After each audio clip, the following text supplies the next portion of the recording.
Good morning mga kaagta! Eto na naman tayo, no? Gagala na naman ang prinsesa ng mga gala. Hindi ka magiging si Erica Pineda, no? So yon, sasakay kami ng bus papuntang Montalban at dun nga pala ako nag-book ng campsite. Sa Santa Lucia lang pala kami sumakay ng minibus. Pwede rin naman kayong mag-jeep. Meron din naman doon mga nakapila. So yan, pababa na pala kami niyan. And dito pala sa babaan, dyan din yung sakayan papuntang Wawa Dam. Pero hindi pa kami sasakay kasi nga kakain muna kami at sobrang gutom na ng mga person na to. May mga malalapit nga na karinderya doon, pwede nyo ng pagkainan. After namin kumain, nag-grocery na din kami kasi wala kaming dala talaga na kahit anong pagkain. So yan, mas mabuti na rin din na mag-grocery kayo para naman less hassle sa inyo. Baka mamaya kasi wala pang tindahan doon. After namin mag-grocery, sumakay na rin kami ng tricycle. Bago nga pala kayo sumakay ng tricycle, i-text nyo na si kuya na bumaba na siya kasi almost 1 hour din yung biyahe doon. Para naman sakto lang, hindi na kayo maghihintay. Pagbaba nga namin ng tricycle ay pumunta na kami dun sa may arko kasi sabi ko kay kuya dun na lang kami maghihintay at sinabi ko rin yung kulay ng damit namin. So yan, dyan lang kami naghintay at bigla namang dumating na rin si kuya. Isang motor lang pala yung dala niya kasi nga sabi ko maliit lang naman ako, kasya na kami sa isang motor. Habal pala ang susundo sa inyo guys kasi medyo off-road ata dun sa dulo kung saan kayo magka-camping. So yon, tara samahan nyo kami.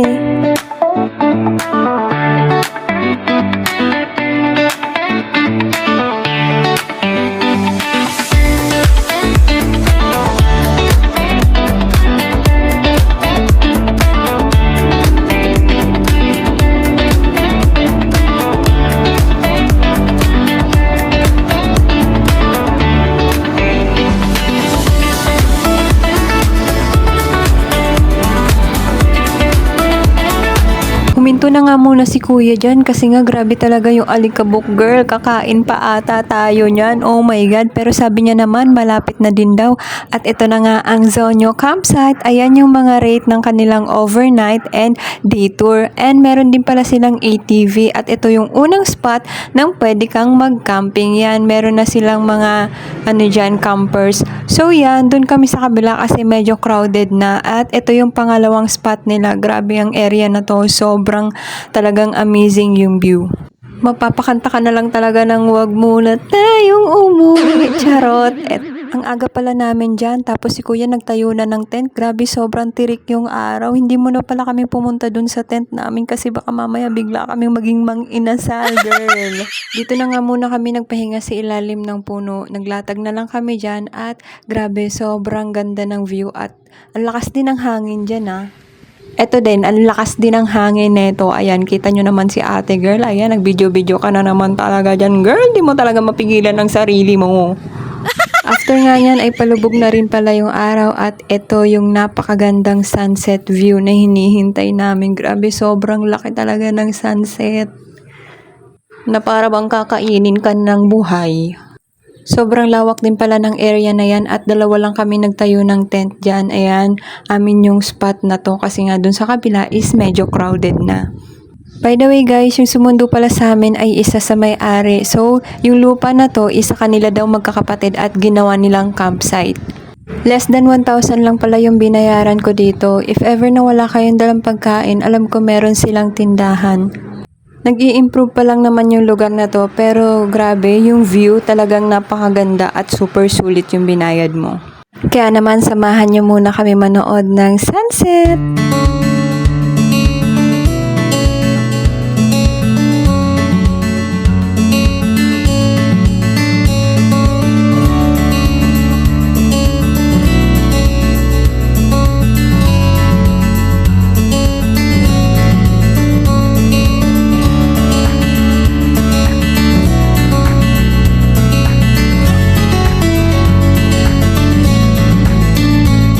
After nyo nga makita ang sunset, ipapakita ko naman sa inyo ang city lights.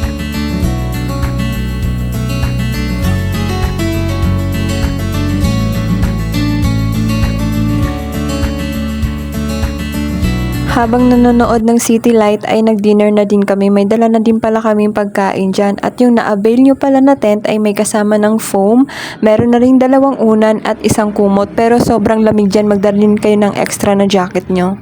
Pagkatapos namin kumain ay kumuha na rin kami ng mga ibang pictures. Sobrang ganda kasi ng City Light. Maaga na rin pala kami nagpahinga para may energy kami para bukas. Good morning, day 2! So yun, maaga na nga kaming gumising at nag-breakfast kasi gusto naming abutan yung sunrise. Yung sunrise kasi is sa likod ng area nila kuya. Pupuntahan nga namin yung sinasabi nilang Mount Parawagan. Malapit lang din naman yan sa area nila kuya. Ayan, maraming campsite kayong makikita. And nga pala, hindi pa sementado yung location nila. So grabe talaga yung alikabok na babaunin yung pag-uwi. Ilalagay ko nga pala sa dulo ng video na to yung Facebook page ng Sonyo Campsite. Kayo na lang po mag-inquire. Meron po silang binibigay na contact number dyan. Sobrang dami ng campsite dyan. Search nyo na lang sa Google, Campsite Montalban. So yun, daming lalabas dyan.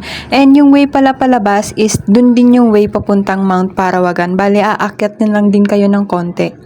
Yung payment pala kila kuya is pagdating nyo doon, bibigyan na pala kayo ng resibo or i-chat niya na lang kayo and pwede na kayong magbayad. Nga pala yung papaba din pala ng habal is may bayad din yon. If ever na gusto nyong maglakad, pwede din naman kayong magpahatid hanggang doon sa may Wawa Dam. Yan nga pala yung mga nilalakaran namin is pababa na yan. So, pupunta kami doon sa Mount Parawagan na sinasabi nila. Ayan, medyo paakyat yun eh. May arrow naman dyan, kaya sundan nyo na lang yung arrow. Tapos, ayan, pupuntahan nyo na yung Mount Parawagan. Overlooking din to guys, kaya madali lang naman siyang puntahan. At hindi naman hassle kasi yung pababa na yun, dun din naman yung way nun eh. Kaya pwede nyo silang i-side trip. So yan, may nakita kami dyan na nagpipicture. Ayan. Sobrang ganda ng view.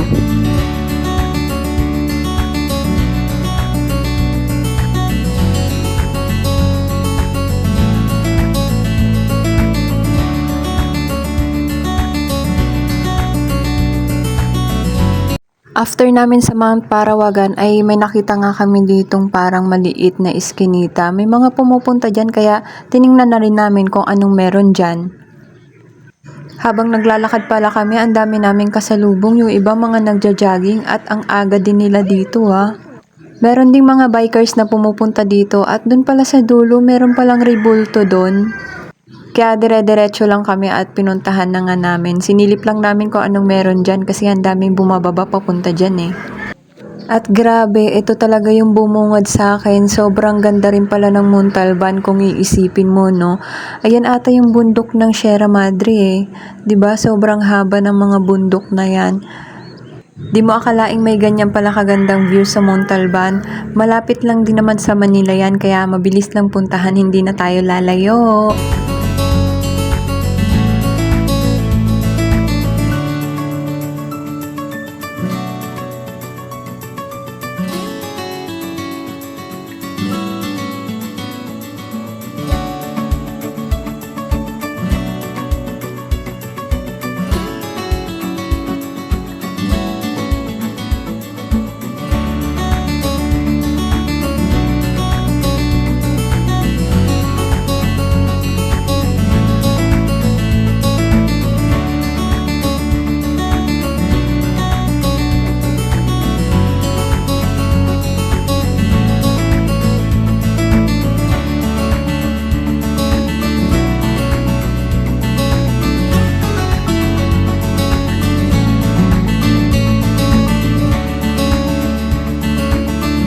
If balak nyo palang pumunta dito at mag-hike kayo, mahaba-habang pasensya ang kailangan baunin nyo kasi almost 2 hours din kaming naglakad, 18 km ata to.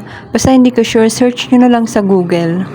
Hindi rin naman kayo mababagot sa paglalakad or pag-hike kasi ang dami talagang pumupunta dyan. Ang dami naming nakasalubong kanina bago kami bumaba. May mga nagbike, meron din naman nagjo-jogging, meron din naman naglalakad-lakad lang. So yun, kaya wag niyong palagpasin yung area na to. Tapos ito yung yung pag may mga dalaking gamit, ito yung dadalhin. Ha? Ito. Pero ito naman yung gagamitin pag sa gilid kayo ng bundok dumaan. Ito yung gagamitin pag sa bundok. Yung pag sa Sierra Madre. Ano. Pag sa Sierra Madre kayo dumaan, ito yung Yes, yan. yan. Tapos doon kayo nakalagay sa loob ng drum. Tapos papahabol kayo sa 3